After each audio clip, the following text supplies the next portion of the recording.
और आपको जब आपकी सांसों की पूंजी खत्म हो जाएगी, धर्मराय के दरबार में आपको पेश किया जाएगा, उस समय आपको यही बात पूछी जाएगी कि आपको तो पहुंचे हुए संत सदगुरु से नाम का दान मिला था, लेकिन फिर भी आपने क्या किया? आपने ना तो ध्यान किया, ना भजन किया, ना सुमिरन किया, और ना ही गुरु आदेश का पालन किया। आपने जो कर्म किए हैं, उन कर्मों को आपने काटने का रास्ता मिला था, लेकिन आपने उस पर चलने की कोशिश नहीं की, उल्टा कर्म अपने आप पर चढ़ा लिए हैं, किसी की निंदा आलोचना बुराई कर कर। तो आपको मुक्ति कैसे मिलेगी, मोक्ष कैसे मिलेगा? इसलिए गुरु महाराज ने कहा कि संसारियों से बचकर रहना, क्योंकि संसारियों के बीच में ज्यादा निंदा आलोचना आपने नहीं भी की, लेकिन अगर उनके करते हुए सुन ली या उसमें हामी भी भर दी, तो भी आपको बहुत बड़ा दोष लग सकता है, और इस दोष से आपको कोई नहीं बचा सकता।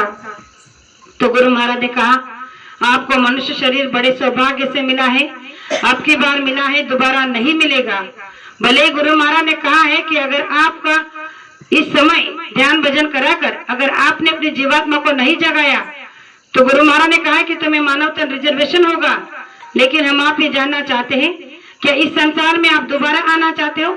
जिस संसार में आने के बाद हमने जब गुरु महाराज के पास जाकर नाम का दान लिया, उनके सत्संगों को सुना, अपने अंदर की आत्मा की पुकार को सुना, तो जो भी सच्चा सत्संगी होगा वो दोबारा कभी इस संसार में आना नहीं चाहेगा, क्योंकि संसार तो केवल दुख से भरा हुआ है, और इस दुख के कगार में हम दोबारा नहीं आना चाहते हैं। इसीलिए हमें अब की बार जो समय मिला है, इसमें ज्यादा से ज्यादा समय भजन में देना होगा।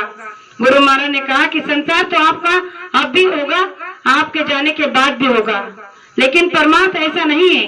परमार्थ के लिए आपको स्वयं को ही समय निकालना होगा, तब जाकर वो होगा।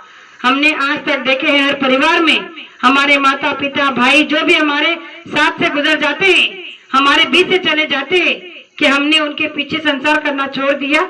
नहीं, उल्टा हमने तो उनसे अच्छा संसार किया, अच्छा संसार करने की कोशिश कर रहे हैं। तो गुरु महाराज ने कहा कि ये संसार की इस काल चक्र में आप करोगे तब भी आपका संसार होने वाला है, नहीं करोगे तब भी होने वाला है, लेकिन परमार्थ ऐसा नहीं है। परमार्थ की पूंजी केवल आप करोगे तो आपके साथ में जाएगी, वरना यही धरा रह जाएगी। इसलिए तो गुरु महाराज हमेशा कहते थे कि हम देवियों को अगर ये अधिकार दिया था कि आप भी नामदान ले लो, अपनी साधना करो, अपनी जीवात्मा को जगाओ, तो इसीलिए कहा था कि अगर ये नाम का दान आपके पति को मिला है, और अगर वो साधना करते हैं और अपनी साधना से अगर अपनी चढ़ाई कर अपनी जीवात्मा को जगा लेते हैं, तो वो अपनी आत्मा को मुक्ति और मोक्ष दिला देंगे, तुम्हें उसमें से कुछ नहीं मिलेगा। इसीलिए तुम्हें भी अधिकार दिया गया है कि तुम भी नाम का दान लो, और गृहस्थी को संभाल कर कम से कम 24 घंटे में से 1 घंटे तो अपने आप को लिए दो, अपनी जीवात्मा के लिए दो, कि आप भी जीवात्मा को जगाकर उसे उसके परम धाम में पहुंचा सकते हो। हम सभी बहनें बड़े परम सौभाग्यशाली हैं कि घोर कलयुग में बाबा जय गुरुदेव जी महाराज ने ये उच्चतम कोटि का अधिकार हम आपको दिया है।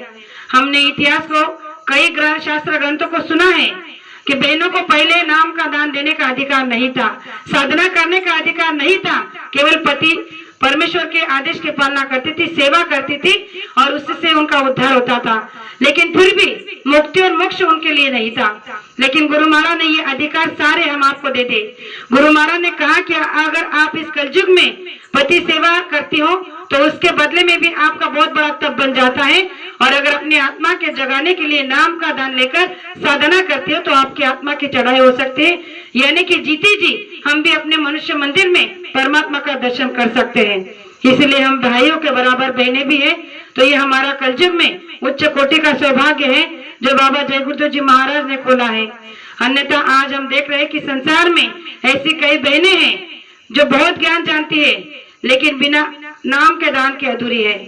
उन्हें पता नहीं है कि नाम का दान कितना अमोलक है, जिसके बिना हमारी जीवात्मा कभी जग नहीं सकती। कुछ लोगों का कहना, तो मैंने संसारियों का ये सुना है कि तीसरी आंख केवल शिवजी की थी, साधारण मनुष्य की नहीं हो सकती। और ये वो इसलिए कहते हैं क्योंकि उन्हें पूरे महात्मा नहीं मिले, पूरे संत सद्गुरु नहीं मिले, इसीलिए वो ये अधूरी बात को जानते हैं। लेकिन गुरु महाराज ने कहा कि इस मृत्यु लोक में जो भी मनुष्य जाति में आए हैं, स्त्री हो या पुरुष, उन सब के लिए तीसरी आंख है, जिसे खोलने का रास्ता ही नाम का दान है।